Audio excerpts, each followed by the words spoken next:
Hello दोस्तों, physics की दुनिया चैनल पर आपका स्वागत है। हम चैप्टर 3 पढ़ रहे हैं जिसका नाम है विद्युत धारा। विद्युत धारा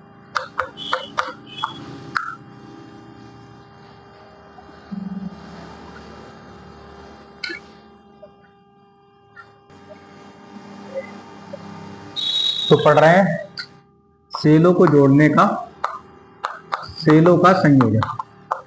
तो सेलों का संयोजन क्यों किया जाता है बताइए, बताओ।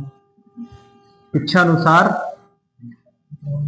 विद्युत धारा प्राप्त करने के लिए सेलों को हम जोड़ते हैं, ठीक है। तो लिख लेंगे इच्छा अनुसार, इच्छा अनुसार विद्युत धारा प्राप्त करने के लिए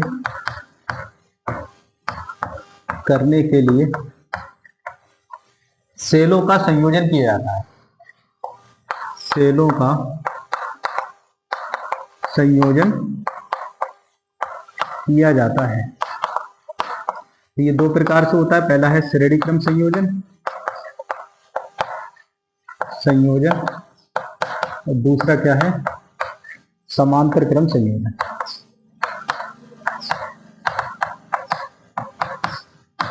अब ध्यान सुनो, पहला है श्रेणी क्रम संयोजन।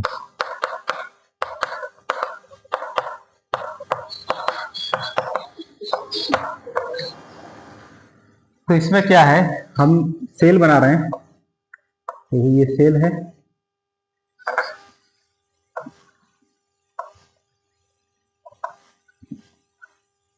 और ये आंतरिक प्रतिरोध जोड़ दिया हमने। तो ये पहला सेल है E1, ठीक है। इसका विद्युत भागबल E1 है और इसका आंतरिक प्रतिरोध R1 है।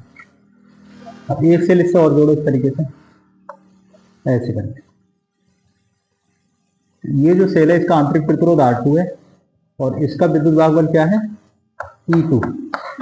E1 और E2 की दिशा क्या होगी, माइनस से प्लस की ओर, सही। अब ये दोनों मिलकर बाहर प्रतिरोध R में क्या भेज रहे हैं, धारा। तो ये मिलकर इस प्रतिरोध में धारा भेज रहे हैं R में, सही, ठीक है। तो ये नेगेटिव है और ये पॉजिटिव, ये नेगेटिव और ये पॉजिटिव। श्रेणी क्रम में कैसे जोड़ा है, हमने पहले सेल के दूसरे इलेक्ट्रोड को, पहले सेल के दूसरे इलेक्ट्रोड को दूसरे सेल के पहले और विपरीत इलेक्ट्रोड से जोड़ा है। विपरीत आवेश यानी विपरीत ध्रुवीय, ठीक है, विपरीत ध्रुव वाले इलेक्ट्रोड से जोड़ते हैं और आगे भी ऐसे जोड़ते रहते हैं। तो इस प्रकार से जो क्रम बनता है ये कहलाता है श्रेणी क्रम। क्या कहलाता है, श्रेणी क्रम। अच्छा, एक बात ये समझिए, श्रेणी क्रम में क्या चीज समान रहती है, विद्युत धारा। श्रेणी क्रम में क्या समान रहती है, विद्युत धारा। तो इसमें विद्युत धारा समान रहेगी, यानी इसमें धारा I रहेगी इस तरीके से, ये I समान होगी। लेकिन प्रतिरोध, ये इलेक्ट्रॉन जो सेल है इनके बीच टर्मिनल विभवांतर अलग होगा। जैसे इसके बीच टर्मिनल विभवांतर होगा V1 और इसके सिरों के बीच टर्मिनल विभवांतर कितना हो जाएगा, इसके सिरों के बीच टर्मिनल विभवांतर हो जाएगा V2। समझ गए, इसके सिरों के बीच टर्मिनल विभवांतर V1 और इसके सिरों के बीच टर्मिनल विभवांतर क्या होगा, V2 होगा। और इस प्रतिरोध के बीच, सिरों के बीच टर्मिनल विभवांतर क्या हो जाएगा, ये V हो जाएगा। R के सिरों के बीच टर्मिनल विभवांतर V होगा, से इस सेल के सिरों के बीच टर्मिनल विभवांतर V1 होगा, दूसरे सेल के सिरों के बीच टर्मिनल विभवांतर V2 होगा, ठीक है। तो अब यहां सुनिए, तो हमने चित्रानुसार दो सेलों को श्रेणी क्रम में जोड़ा है। इन सेलों के विद्युत वाहक जो बल है वो E1 तथा E2 है, E1, E2 तथा आंतरिक प्रतिरोध कितने हैं, आंतरिक प्रतिरोध जो है वो है R1, R2 है। और इससे बहने वाली धारा कितनी है, बहने वाली जो धारा है वो क्या है, वो I है। क्या है, I है। अब ध्यान सुनिए, तो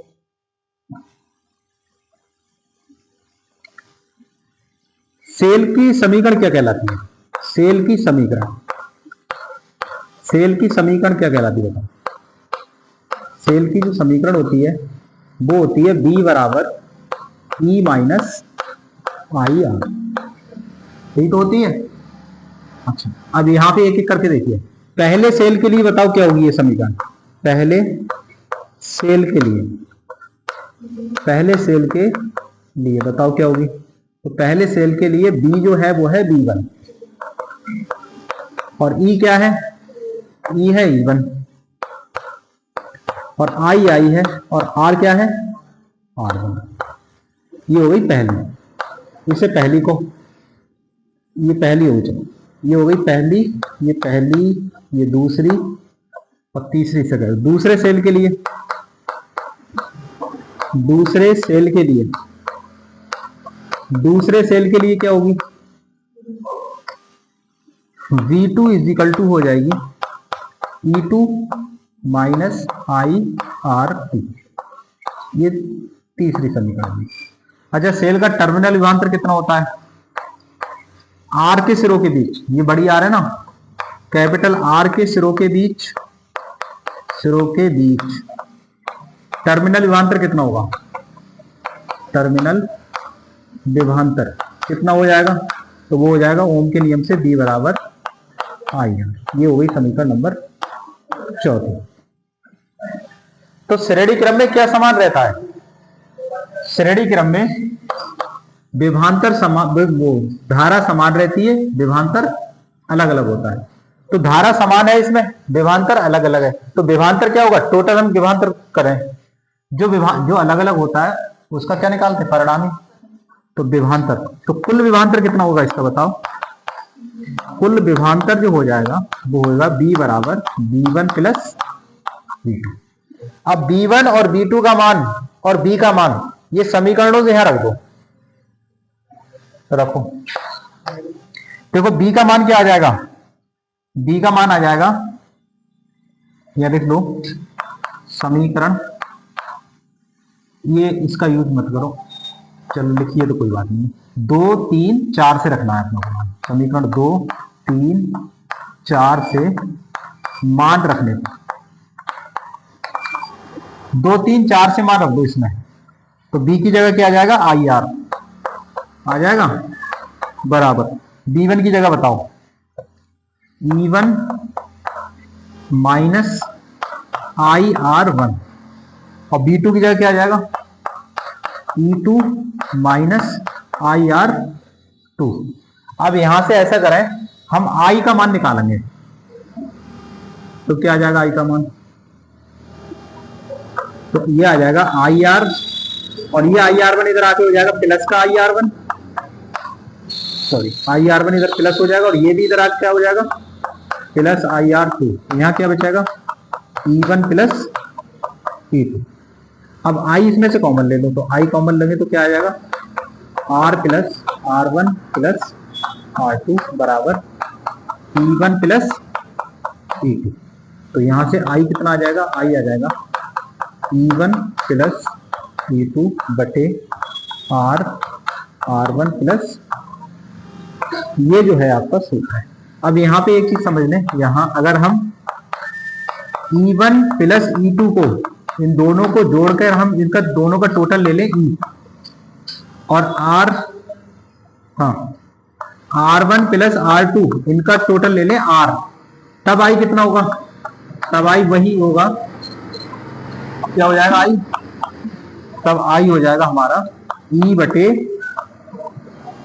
R प्लस स्मॉल r। ठीक है, तो इस तरीके से होगा ये। श्रेणी क्रम में संयोजन में क्या चीज समान है बताओ, यहां पे लिख लेना है चित्रानुसार। नमस्ते। दो सेल श्रेणी क्रम में जुड़े हैं,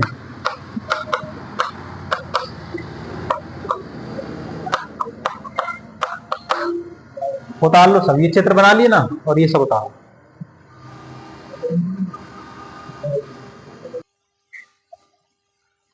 तो समांतर क्रम में सेल कैसे जुड़ते हैं देखो,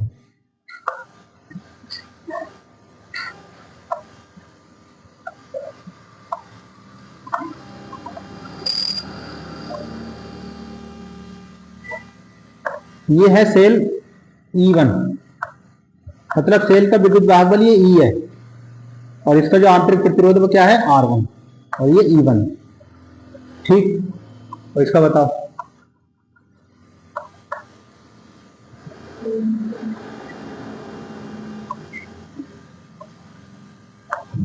ये सेल जो है इसका आंतरिक प्रतिरोध कितना है R2 और विद्युत वाहक बल क्या है E2। समझ गए, ऐसे करके। और इस समांतर क्रम में जोड़ना है अपने को, तो इसे ऐसे ले आओ और यहां से ये ऐसे ले आओ।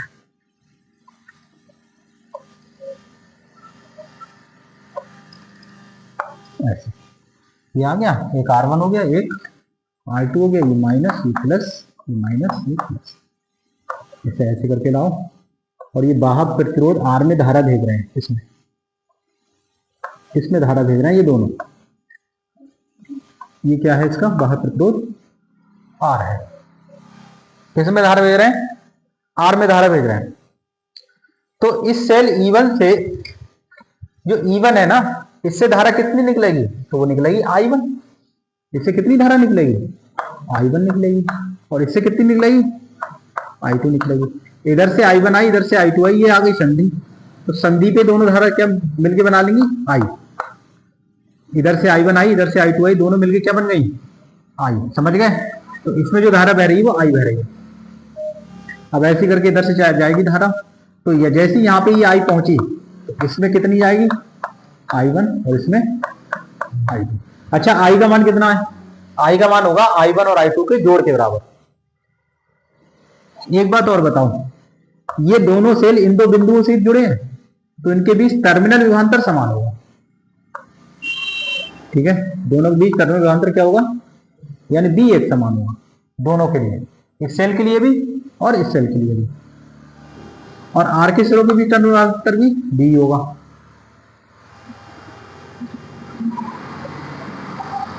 तो जब सेल, ऐसे लिख लो, माना दो सेल चित्रानुसार समांतर क्रम में जुड़े हैं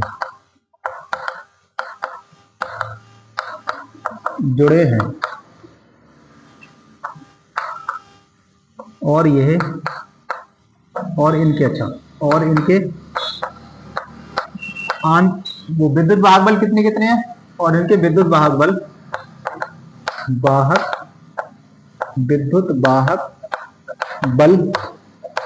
E1 तथा E2 है, E2 तथा आंतरिक प्रतिरोध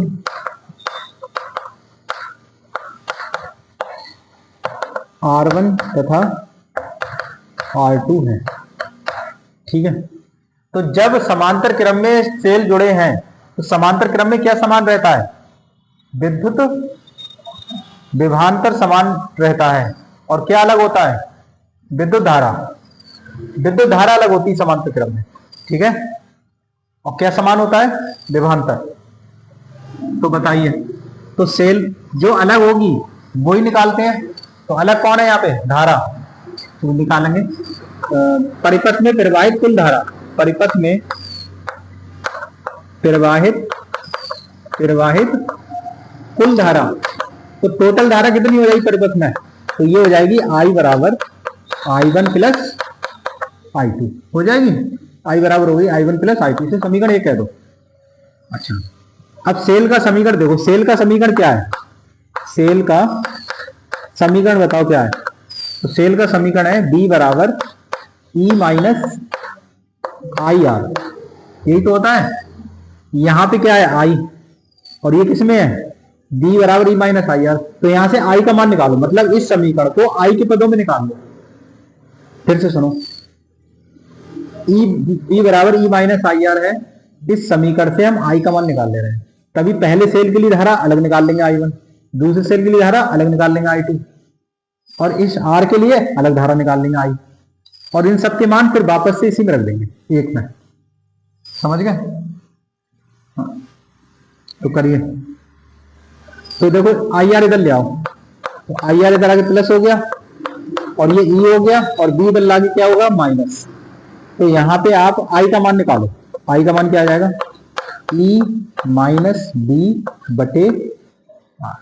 अब पहले सेल के लिए बताओ क्या होगा।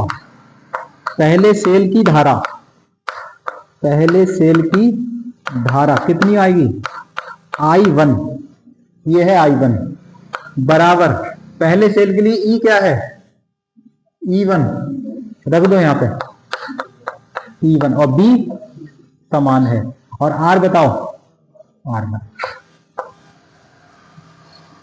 ये हो गई समीकरण नंबर 2। दूसरे सेल की लिखो दूसरे सेल की धारा। तो दूसरे सेल की धारा क्या हो जाएगी तो ये हो जाएगी I2। I2 उसके लिए बताओ, इसके लिए इसमें रखो इसे मान E2 माइनस बी बटे R2। ये समीकरण हो गई तीसरी।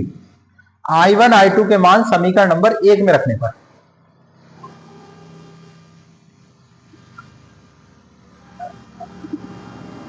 I1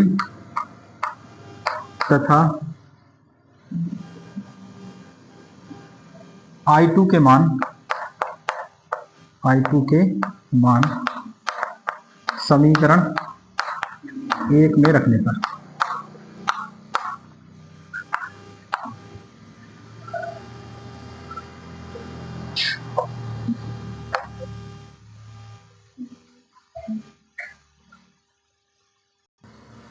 देखिए इसके बाद I1 I2 के मान कहां रखोगे समीकरण 1 में रखने पर। तो ये है समीकरण 1 यहां रखो इसमें। तो I इज इक्वल टू क्या आएगा बताओ I1 का मान लगाओ ये वाला। तो ये आ जाएगा E1 माइनस का B बटे R1 और I2 का मान लगाओ इसमें। तो ये हो जाएगा प्लस E2 माइनस B बटे R2। एलसीएम लो R1 R2 एलसीएम ले लो। तो क्या आएगा यहाँ पे देखो जब R1 R2 आप एलसीएम लेंगे तो R1 से R1 कैंसिल हुआ R2 बचा। R2 के ऊपर गुणा हो जाएगी R2 और ब्रैकेट में लिख लो E2 माइनस B और ऐसे ही यहाँ पे बताओ R2 से R2 कैंसिल क्या बचेगा R1 की तरफ गुणा होगी। तो R1 bracket E2 minus B इस R1 R2 की तरफ से गुणा कर लो। तो ये आ जाएगा R1 R2 I बराबर इससे अंदर गुणा करो R2 E2 minus R2 B plus R1 E2 और माइनस R1 B। समझ गए। यहां से हम क्या करेंगे B का मान निकाल लो। टर्मिनल विभवांतर जो B है ना इसका मान निकाल लो। तो इसे इधर ले आओ, इसे भी इधर ले आओ और इसे भी इधर ले आओ और इसे इधर पहुंचा करो। तो ये वाला इधर ले आओ, पहले ये वाला लाओ R1 वाला R1 B फिर लाओ ये वाला R2 वाला। प्लस हो जाएगा इधर आके, अरे माइनस इधर आके प्लस हो जाएगा। यहाँ क्या बचा यहाँ पे अब ऐसे दोनों E2 E2 कैसे हो गए। ये E1 था, ये क्या था E1। तो ये E1 है ना। तो E1 है ना E1। अब ठीक है देखो तो ये आया R2 E1 और प्लस R1 E2 और ये वाला है ना ये इसे उधर ले लो तो माइनस हो जाएगा R1 R2 इंटू I। क्या B कॉमन है यहाँ से तो B कॉमन ले लो। तो क्या आएगा R1 प्लस R2 बराबर आ जाएगा R2 E1 plus R1 E2 minus R1 R2। तो B का मान क्या आएगा फाइनली। तो B का मान आ जाएगा R2 E1 R1 E2 और इसके बटे में भी लिख दो ये R1 प्लस R2 और इसके बटे में भी लिख दो क्योंकि पहले सबके बटे में आएगा। ये ऐसा करो R1 R2 से भाग कर दो तो ये इसके बटे में भी आ जाएगा और इसके बटे में भी आ जाएगा, इससे कर लें। सही है। इसके बटे में भी लिख लो R1 R2। अब एक स्टेप बची नहीं तो और समझा देता। तो अब डायरेक्ट समझो भाग करिए। तो मैंने इसके बटे में भी लिख लिया ये और इसके बटे में भी लिख लिया R1 प्लस R2 और यहाँ ब्रैकेट लगा लो और यहाँ लिख दो I। तो ये आपका फार्मूला है निकल के।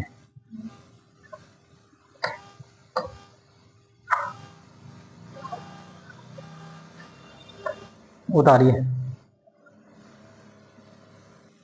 हाँ, इधर ध्यान से देखें, हमारी जो समीकरण निकल के आई वो कौन सी आई, यही तो आई b बराबर। तो यहाँ पे दोबारा लिख रहा हूं मैं, तो यहाँ पे जो b की जो वैल्यू आई निकल के वो आई हमारी R2E1 और plus R1E2 divide by R1 plus R2 और माइनस करके आई R1 R2 बटे R1 प्लस R2 और इंटू आई, यही तो आई निकल गए। इसकी तुलना कर दो आप, इसकी तुलना करो सेल के समीकरण से, समीकरण से इसकी तुलना सेल के समीकरण से करो तो क्या है, b बराबर e माइनस आई आर है ना। चलो आई आर, अब मुझे ये बताओ e की जगह कितना लिखा है यहाँ पे, बोलो e की जगह क्या लिखा है यहाँ, e की जगह ये लिखा है, सब लिखा है, तो ये e हो गया आपका R2E1 R1E2 बटे R1 प्लस R2 और स्मॉल r की जगह क्या लिखा है यहाँ पे, ये लिखा है, तो स्मॉल r की वैल्यू हो गई यहाँ पे R1 प्लस R1 R2 बटे R1 प्लस R2।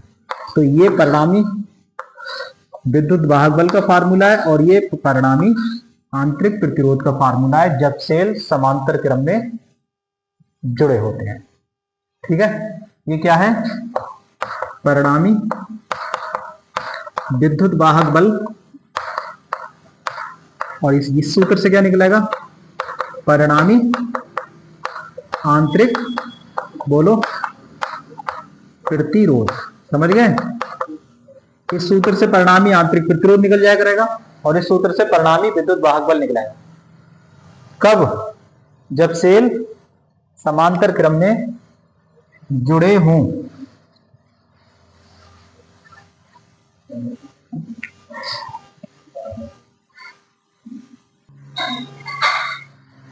चलो तो सुनिए, तो हम पढ़ते हैं किरचॉफ के नियम।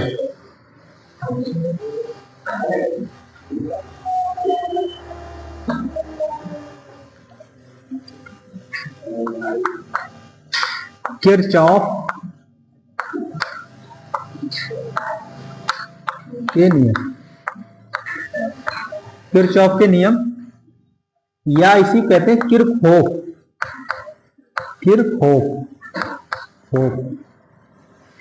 किरचॉफ के नियम, किरचॉफ के नियम या किरचॉफ के नियम। ठीक है, तो किरचॉफ के दो नियम है। किरचॉफ ने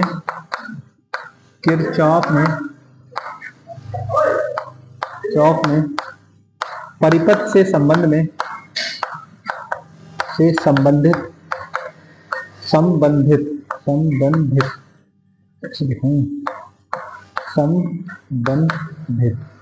किरचॉफ ने परिपथ से संबंधित दो नियम दिए।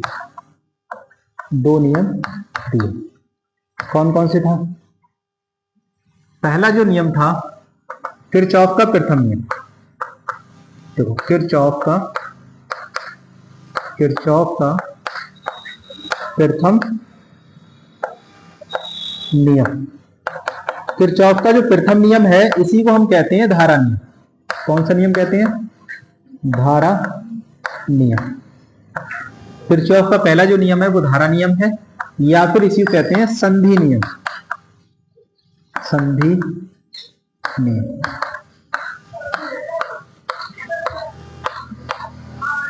किरचॉफ का जो पहला नियम है वो क्या है? धारा नियम या फिर संधि नियम।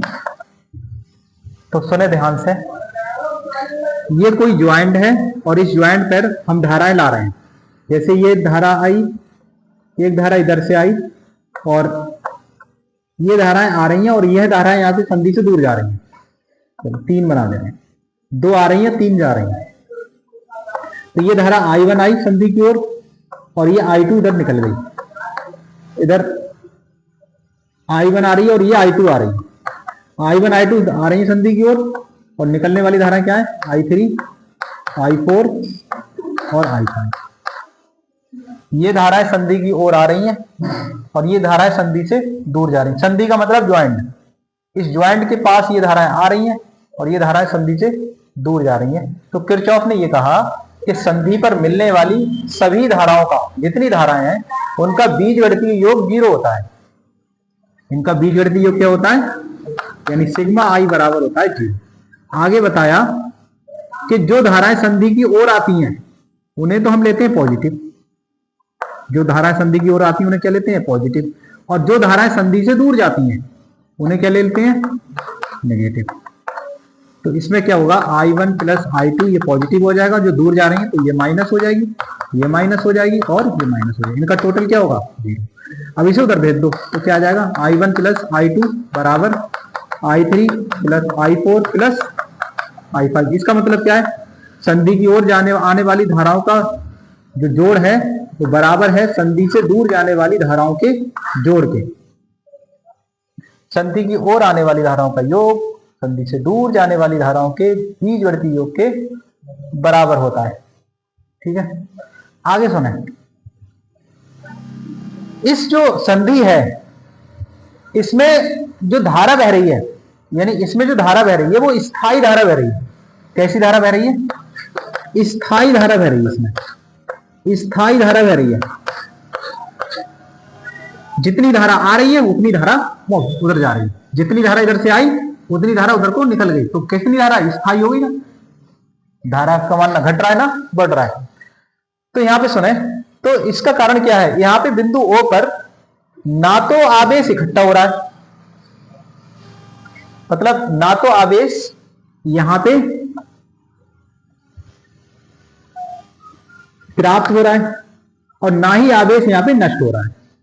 ना तो आवेश यहां पे एकत्रित हो रहा है और ना ही आवेश यहां पे ना नष्ट हो रहा है ना एकत्रित हो रहा है, एकत्रित भी नहीं हो रहा है और ना नष्ट भी नहीं हो रहा है। तो इसका मतलब क्या हुआ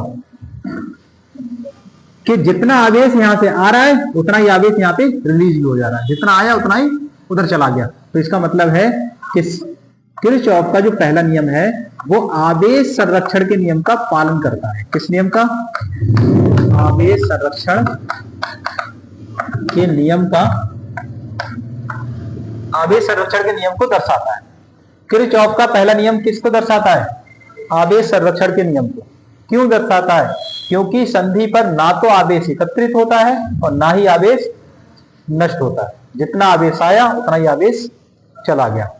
तो इसलिए ये आवेश संरक्षण के नियम का पालन करता है। तो ये सारी बातें लिखना आप लोगों को, लिख ले रहे हैं। क्या नियम है बताओ, किरचॉफ का नियम तो याद हो गया होगा, बताइए क्या नियम है।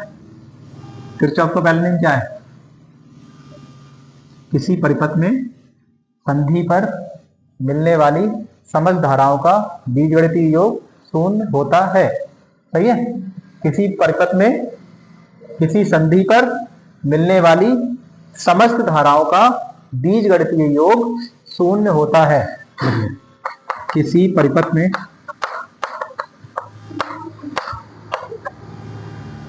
किसी संधि पर संधि का मतलब ज्वाइंट से, ठीक है, संधि पर मिलने वाली समस्त धाराओं का बीजगणितीय योग शून्य होता है। अर्थात सिग्मा आई इक्वल टू क्या होगा 0। अब आगे सुने, जो धाराएं संधि की ओर आती हैं उन्हें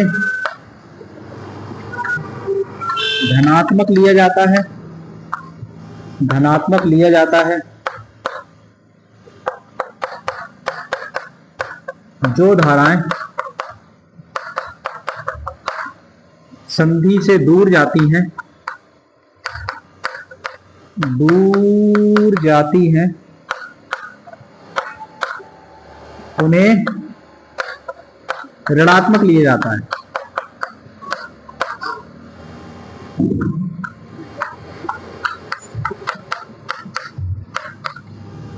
इसका मतलब क्या है, I1 पास आ रही है पॉजिटिव, I2 संधि की ओर जा रही है। देखो I1 और I2 प्लस और बाकी ये सब minus, minus I3 minus I4 minus I5 equal to 0।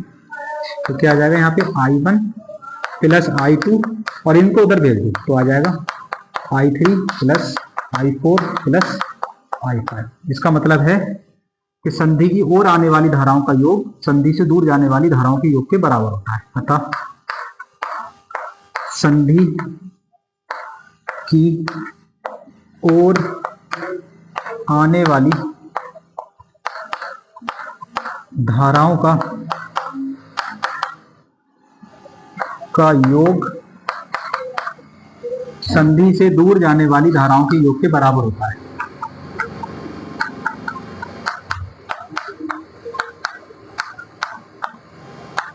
धाराओं के योग के बराबर होता है। समझ गए? इसके बाद सुनो, संधि की ओर आने वाली धाराओं का योग संधि से दूर जाने वाली धाराओं के योग के बराबर होता है। अब आगे सुने इसके बाद क्या है, इसके बाद क्या आना चाहिए।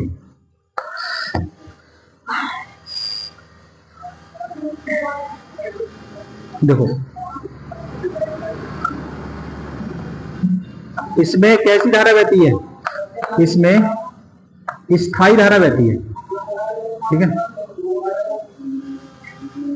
क्या ऐसे लिख लो, संधि में से स्थायी धारा प्रवाहित होती है, स्थायी धारा प्रवाहित होती है।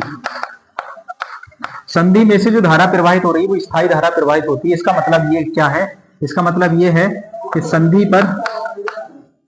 पर आवेश ना तो एकत्रित होता है और ना ही नष्ट होता है।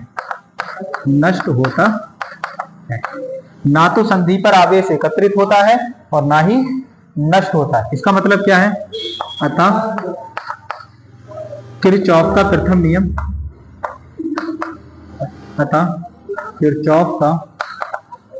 प्रथम नियम आवेश संरक्षण पर आधारित है। आवेश संरक्षण के सिद्धांत पर आधारित है। इस सिद्धांत की पुष्टि करता है, इसलिए इस सिद्धांत की पुष्टि करता है।